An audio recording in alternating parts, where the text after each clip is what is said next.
Oke, haleluya semuanya, rekan-rekan. Ya, terima kasih buat hari ini. Kita akan lanjutkan pembelajaran kita tentang pelayanan perkotaan. Ya, aku sudah sudah saya kirim yang review jurnal. Kalau belum coba diingatkan, kayak memang ada bermasalah dengan video itu.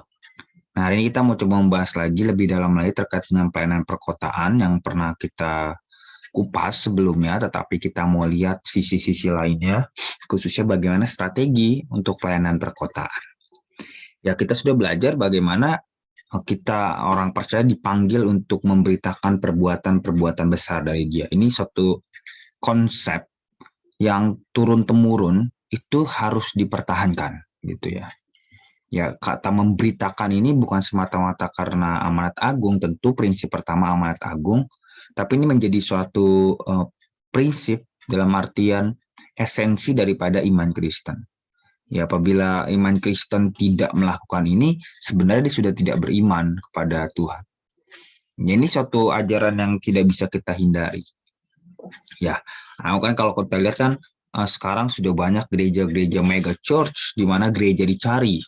Gereja dicari dalam artian orang berbuyun-buyun datang ke gereja itu karena mungkin fasilitasnya, pemimpinnya, pendetanya sangat berkarisma, sehingga orang datang. Nah, itu even demikian pun karena sekarang orang mencari, tetap gereja tentunya kita umat-umat Tuhannya juga harus turun gitu untuk memberitakan. Ya, kita udah belajar tentang Joshua Project ya, silakan dicek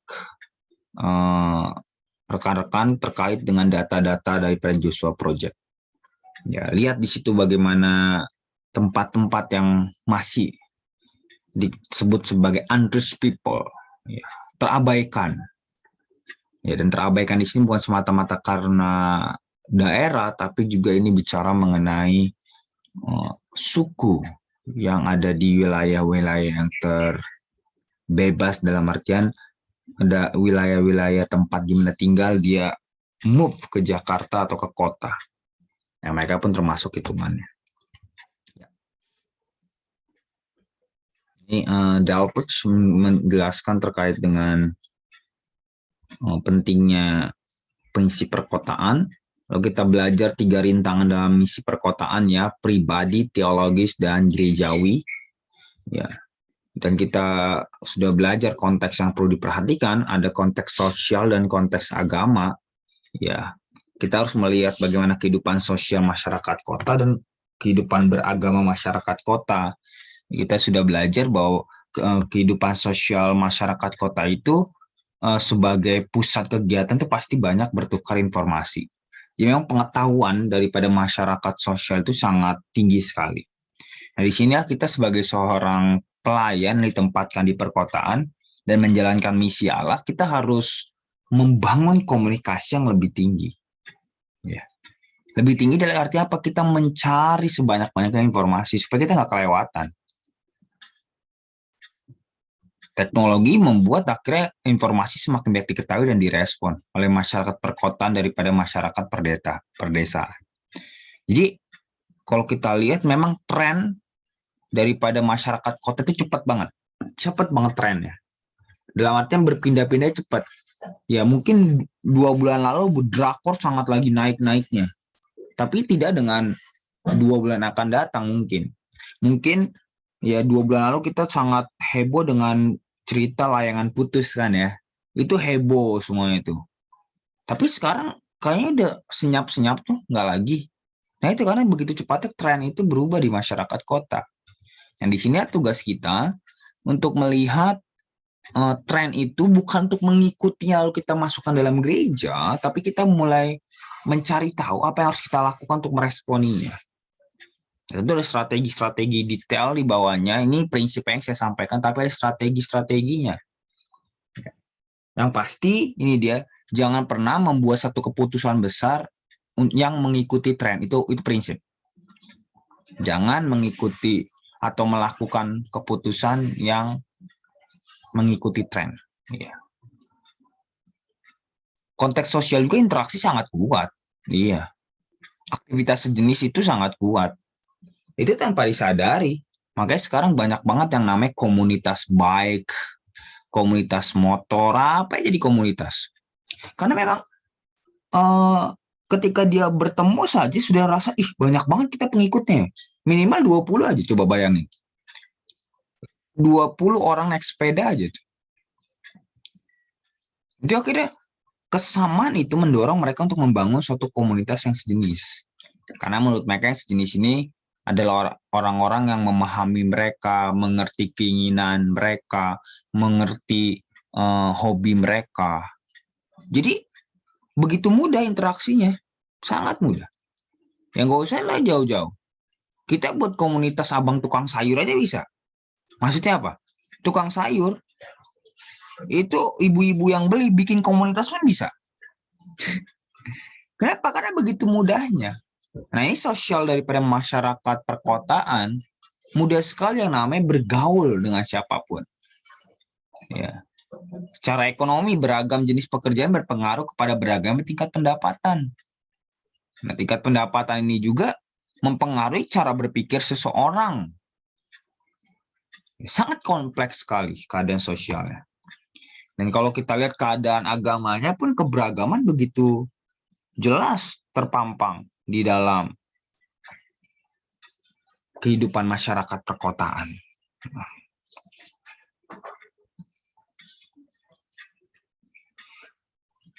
Oke, kita lanjutkan.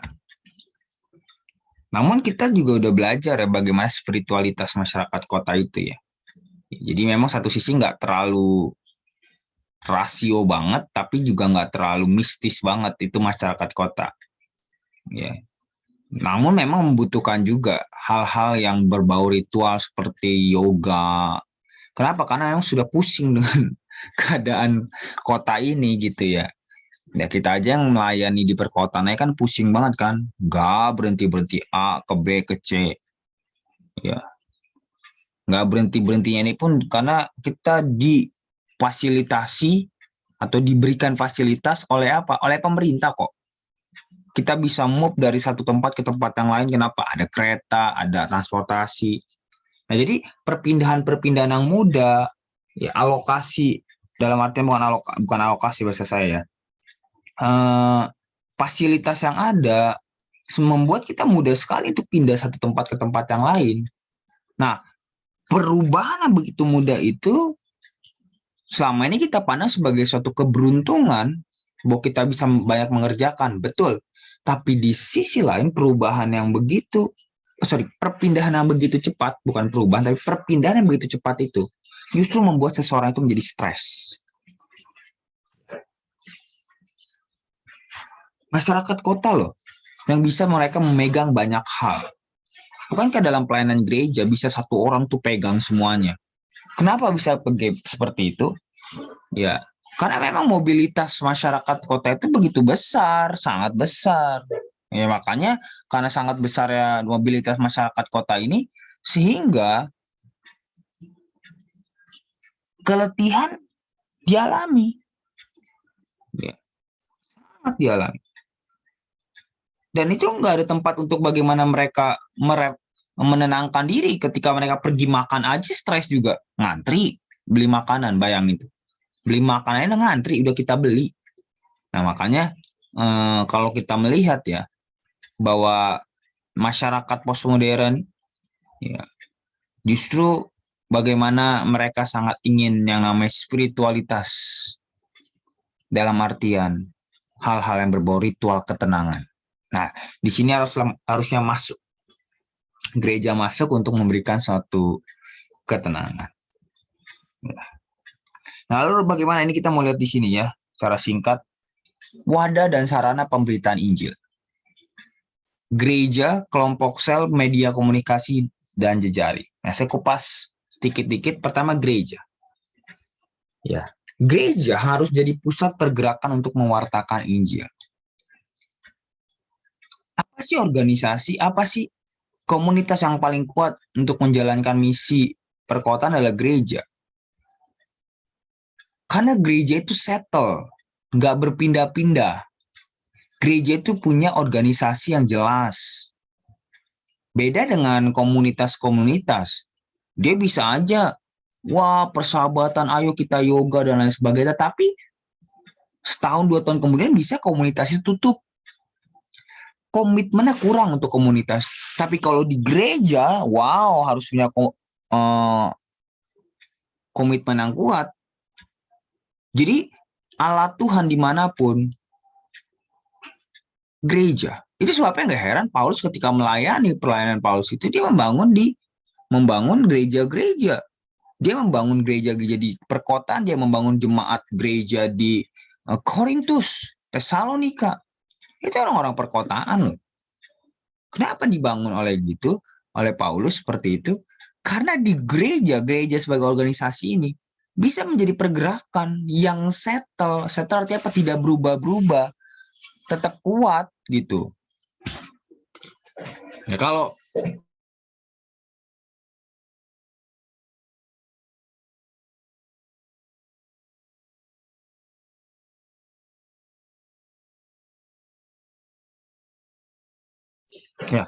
gereja tidak melakukan demikian, kalau tidak ada kehadiran gereja, maka tidak ada wadah untuk bisa menyatakan Injil ke masyarakat perkotaan. Ya, gereja sebagai organisasi.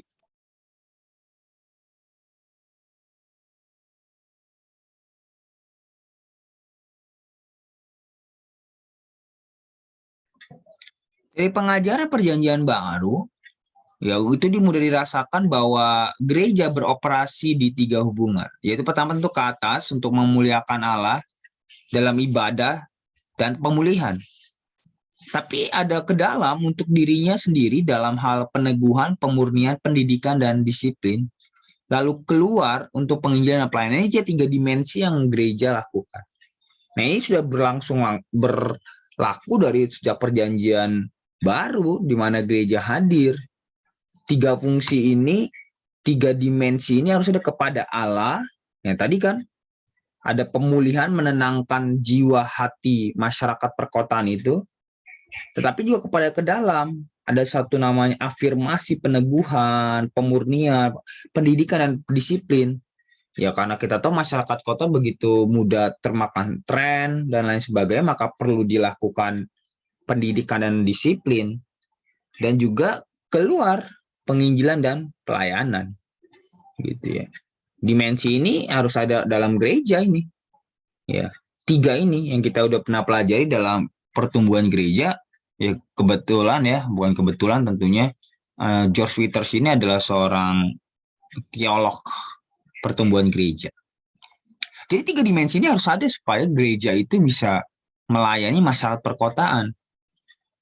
Dan kalau kita melihat di sini, semua prinsip ini dirangkum dalam gereja yang memiliki dasar yang kuat dan memiliki organisasi yang kuat.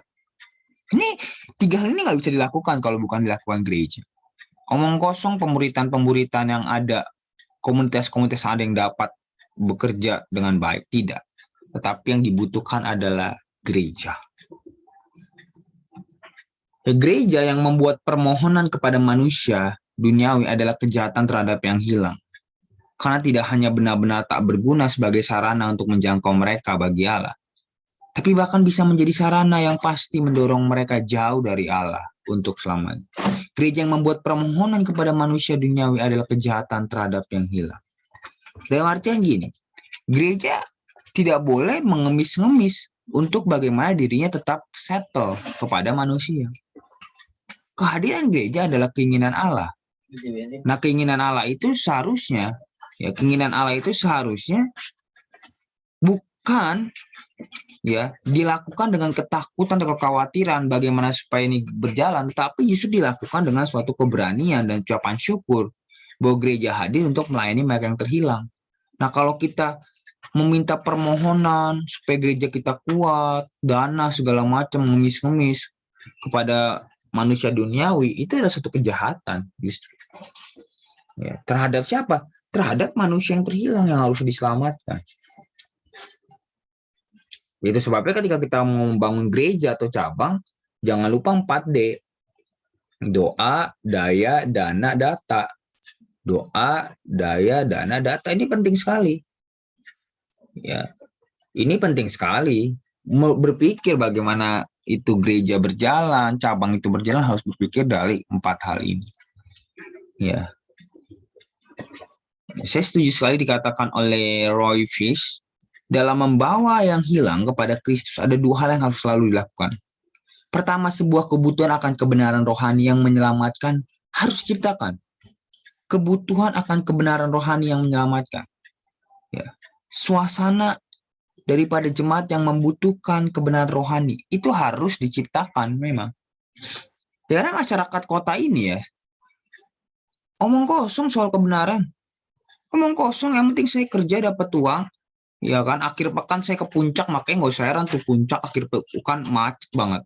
Udah tiap minggu macet, tetap orang datang terus kan. Pasti macet itu. Karena memang dimensi berpikirnya bukan lagi untuk hal-hal yang tadi ke atas, ke dalam, keluar. Beda. Tapi bagaimana dimensi berpikirnya aku bisa hidup, happy, kaya, dapat uang. Begitu. Jadi, Fish mencoba menjelaskan bahwa kebutuhan roh itu harus diciptakan.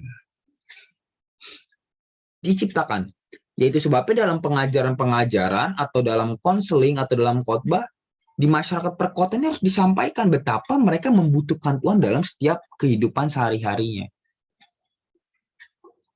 Nah, kalau kita ya masyarakat kota kan ya, kita terhindar dari Gunung Sinabung.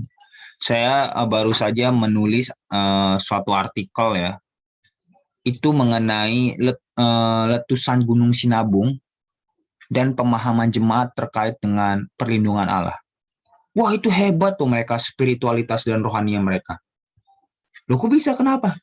Mereka bisa demikian.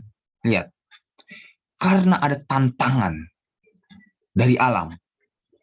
Nah, sementara kita, alam aman. Apa sih tantangan masyarakat perkotaan? Mencari uang kan? Coba. Oh, jarak jauh jalan kaki. Nggak ada kita lagi. Uang. Nah, itu sebabnya karena kita tahu tantangan kita cuman paling mentok-mentoknya uang, maka kita harus membangun suatu suasana, bahkan pemikiran jemaat bahwa you need God, kamu butuh Tuhan. Kamu butuh Tuhan. Ya, tentu dalam bidang-bidang yang ada, dalam pekerjaan dan lain sebagainya. Itu adalah ya, dan kemudian kebutuhan ini harus dipenuhi. Jadi bukan hanya menciptakan, tapi harus memenuhi kebutuhan itu. Nah, ini adalah kebutuhan yang mendalam akan keselamatan. Dan yang obat ilahi yang memenuhi itu disediakan dalam darah Kristus. Jadi dalam segala hal kita harus sampaikan kepada arah demikian. Kebutuhan yang terpenuhi. Gereja yang berada di area perkotaan perlu melihat kebutuhan masyarakat perkotaan akan keselamatan. Lebih dari sekedar terpenuhnya kebutuhan mereka akan hal-hal fisik dan mental. Lihat ya. Bukan soal materi, tetapi kebutuhan akan keselamatan. Berarti khotbah kita sekali untuk selamanya dong kan, keselamatan ya sekali. Ya tentu kita modifikasi bahwa tantangan di masyarakat perkotaan begitu besar dengan tindakan amoral yang ada. Apabila kita tidak berpegang kepada kebenaran firman Tuhan, mengerjakan keselamatan kita dengan benar, maka kita bisa terhilang. Gereja yang membuat permohonan, ini sudah tadi ya. Oke. Selanjutnya adalah kelompok sel yang kedua. Kelompok sel ini awal-awal atau kelompok kecil dimulai oleh John Wesley. Ya, dia memiliki pelayanan demikian. Nah, kelompok kecil yang disebut Wesley sebagai kelas menjadi wadah bagi orang yang baru percaya untuk bergabung. Jadi setelah dia gabung dalam gereja harus ada kelompok sel atau komunitas di mana wadah untuk bergabung, bertumbuh dalam iman, dan akhirnya menjangkau orang lain yang belum percaya. Ya, yang pernah saya sampaikan ada circle untuk kehidupan orang percaya ya. Pertama dijangkau, akhirnya terus bertumbuh, maturity, akhirnya dia memuridkan, melipat gandakan dirinya. Model kelompok bukanlah model yang usang, yang hanya cocok untuk era John Wesley waktu itu. Model kelompok adalah model yang baik untuk penjangkauan kota. Ya, orang kota membutuhkan telinga untuk mendengar. Itu sebabnya kita harus menyediakan telinga itu melalui wadah kelompok sel atau komunitas. Itu sebabnya kelompok sel bukan pertemuan rutin, nah ini dia, tapi ikatan batin. Ya, bukan pertemuan rutin, harus hari Selasa, no. Tapi harus ada ikatan batin. Karena kalau kelompok sel hanya esensinya untuk ibadah, nyembah Tuhan 1 lagu, 2 lagu, lalu ikutin bahan, itu sama saja kita sedang menghilangkan esensi kelompok sel. Tapi kelompok sel dan komunitas pada dasarnya bukan pertemuan rutin, tetapi ikatan batin. Ini prinsip. Ini prinsip. Itu sebabnya dalam kita membangun komunitas-komunitas dalam gereja, atau kita membangun komsel-komsel dalam gereja, dimensi yang penting adalah batin, bukan rutin. Ya. Coba pikirkan bagaimana membangun suatu komunitas atau membangun suatu kelompok sel yang akhirnya menjalin ikatan batin dan saling nyaman satu dengan yang lain. Tentu setiap cabang beda-beda. Ada yang homogen. Pemuda sama pemuda. Orang tua sama orang tua. Tapi homogen tidak hanya berhenti di situ loh. Homogen bisa berangkat kepada apa? Pengerja sama pengerja. Pengusaha sama pengusaha. Iya kan? Tukang sayur sama tukang sayur. Itu. Jadi homogen banyak hal. Tidak hanya usia, tidak hanya jenis kelamin. Bisa homogen itu adalah antara mereka yang suka hobi dari hobi kesukaan. Yang pemusik dengan pemusik, yang suka main futsal dengan pemain futsal. Jadi coba deh dikolaborasi terkait dengan konsep KKS kita. Bukan pertemuan rutin tapi ikatan batin. Tapi bisa juga bukan homogen tapi heterogen. Ya, dan memang kelompok sel yang paling kuat adalah yang heterogen. Yaitu apa? Terdiri dari orang-orang yang berbeda. Ada orang tua, anak-anak. Ya, yang sejauh ini saya lihat yang paling kuat itu adalah heterogen keluarga. Jadi misalkan 2-3 keluarga digabungkan, itu paling kuat. Dan GKI beberapa mengikuti ini sih. Ya, GKI termasuk begitu banyak jenisnya. Tapi sekali lagi, KKS itu bukan pertemuan rutin, tapi harus ikatan batin. Wadah dan sarana pemberitaan Injil. Yang ketiga adalah media komunikasi. Ya, kecanggihan teknologi itu harus dimanfaatkan untuk mengabarkan, bukan cari popularitas. Ya, kita punya handphone ini nih. Saya kelihatan enggak? Ini itu ya. Kita terbiasa dengan aplikasi-aplikasi ya. Ada WhatsApp. Ya, ini kita nggak diperintah otak lagi nih. Udah tuh kalau bangun pagi kan ya. Ini nggak usah ngomong rohani-rohani dulu ya. Bangun pagi langsung teriak. Cek.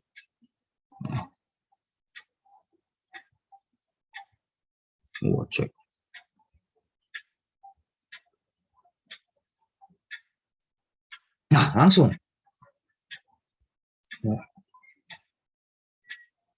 Nggak diperintah otak. Bangun pagi, lihat.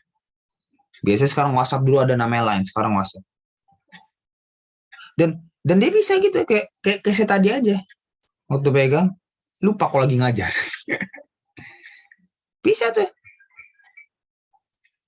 Nah, tentu apa yang membuat itu bisa ya, karena mungkin konten-konten ya. Konten-konten di dalam WhatsApp, status orang itu, bisa tuh dia ngecek tuh. Nah, disinilah kita harus memanfaatkan media komunikasi itu. Karena dari awal sudah saya sampaikan bahwa begitu mudahnya perpindahan komunikasi, informasi, maka kita harus manfaatkan. Ya, memang kita harus punya media yang kuat, betul. Tapi mari kita hiasi media sosial kita untuk menjadi berkat. Ya, hiasi itu. Kita punya sharing 1 menit, potong, kirim ke media. Ya. Jadi memang media komunikasi harus kita manfaatkan betul bagi masyarakat perkotaan. Nah, makanya segmennya sekarang bukan segmen supaya yang nomor 1 gerejaku rame 10 juta jiwa misalkan. Tapi segmennya sekarang bagaimana gerejaku yang ada boleh jadi berkat dengan menggunakan media komunikasi. Itu lihat. Itu cara berpikiran beda. Ya, saya tahu otak kita semuanya rata-rata berpikir keberhasilan itu daripada jumlah anggota yang datang ke gereja. Yes, itu betul. Itu salah satu syarat atau salah satu indikator. Tapi Tapi indikator yang harus ada di masyarakat perkotaan adalah kuat nggak media komunikasi kita. Kalau nggak kuat, jangan bilang kita sedang menjangkau masyarakat kota, jangan. Dan terakhir adalah jejaring, membangun jejaring dengan gereja lain untuk tujuan yang sama. Ya jangan takut untuk membangun jejaring. Dalam masyarakat, pelayanan masyarakat perkotaan tuh membangun jejaring hal yang biasa kok. Ya, itu hal yang biasa. Jangan ngerasa bahwa diri kita saja yang paling bisa, diri kita yang paling mengerti, tidak bisa. Kita harus membangun jejaring ke gereja-gereja lain. Apalagi kalau kita menyadari gereja kita tidak bisa menjangkau seluruh tempat, ya maka kita harus membangun jejaring dengan gereja-gereja lain. Ya, apalagi kalau kita juga menyadari gereja kita masih kurang dalam hal A, dan B, dan C, pemenuhan pemikiran, pemenuhan kebutuhan daripada masyarakat perkotaan, maka membangun jejaring adalah langkah yang sangat penting. Ayo bangun jejaring.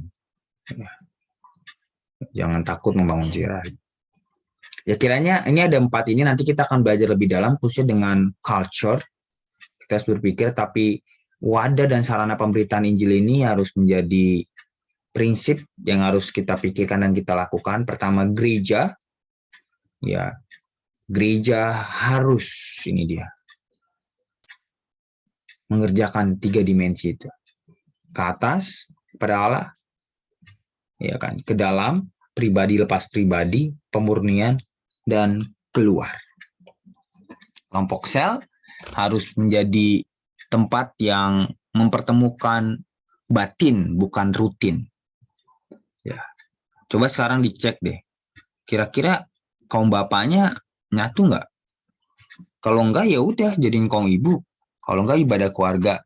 Jadi lihat kayak gitu. Jadi jangan dipaksakan gitu. Ya, dan yang ketiga adalah media komunikasi. Jangan nunggu keren ada kamera dulu, pakai handphone bisa. Mulailah sederhana-sederhana. Yang penting konsisten dalam media komunikasi ini. Konsisten aja. Ini saya ingin sampaikan supaya media-media kita melakukan demikian. Dan terakhir adalah jejaring. Ya.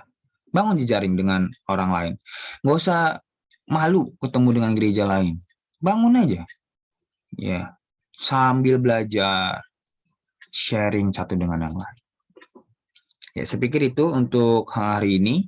Ya, teman-teman silakan kalau teman-teman ada pertanyaan seputar bagaimana kita melayani masyarakat perkotaan, silakan disampaikan di kolom komentar ya. Kita mau sama-sama berdiskusi lebih dalam terkait dengan bagaimana masyarakat perkotaan ini. Ya memang saya harus akui masyarakat perkotaan ini sangat majemuk, maka apa yang saya sampaikan pun tidak bisa mengcover seluruh pemahaman kita terkait dengan misi ya di masyarakat perkotaan, tetapi kiranya itu bisa memberikan gambaran umum, gambaran besar ya. Ya. Nah, di kesempatan akan datang kita akan coba belajar bagaimana peranan pemahaman lintas budaya dalam pelayanan. Ya, sekalipun kita melayani di perkotaan, tapi kita bertemu juga dengan masyarakat yang memiliki budaya sebelum mereka ke kota. Nah, ini kita harus berpikir bagaimana melayani mereka. Ya, karena mereka yang merantau pun masih tetap memegang mereka punya budaya. Nah, kita mau sama-sama belajar. Bagaimana peranan pemahaman lintas budaya? Ya, kalau dulu lintas budaya itu dalam artian saya orang Batak, saya pergi ke Kalimantan lintas budaya. Sekarang saya mau nggak usah ke Kalimantan, saya stay aja di Bekasi. Saya udah bertemu orang-orang lintas budaya. Ya, kita akan belajar itu di kesempatan akan datang, bagaimana lintas budaya membantu dalam menciptakan kesadaran budaya. Ya, ya. Lalu ini ada P0 yang biasa dibuat oleh para penginjil, ya skala. Lalu yang selanjutnya ya, yang kedua, apa yang menjadi alasan atau apa yang menjadi keuntungan untuk kita belajar lintas budaya adalah menolong untuk membangun pemahaman antar budaya ini, ya, membangun itu, ya, karena budaya-budaya berbeda-beda. Yang ketiga, membantu dalam mempertanyakan pertanyaan mempertanyakan pertanyaan-pertanyaan yang penting tentang masalah perbedaan budaya. Ya, oke. Yang keempat, membantu dalam komunikasi pelayanan yang efektif, karena kita tahu maka kita akan lebih efektif. Ya, saya pikir itu yang bisa saya sampaikan hari ini. Silakan rekan-rekan sampaikanlah pertanyaannya di kolom chat. Nanti kita akan diskusi lebih lanjut ya, supaya ini menambahkan daripada pemahaman kita terkait dengan pelayanan misi perkotaan. Mari kita berdoa dalam doa. Bapa, kami mengucap syukur untuk kebaikan-Mu. Hari ini kami telah belajar.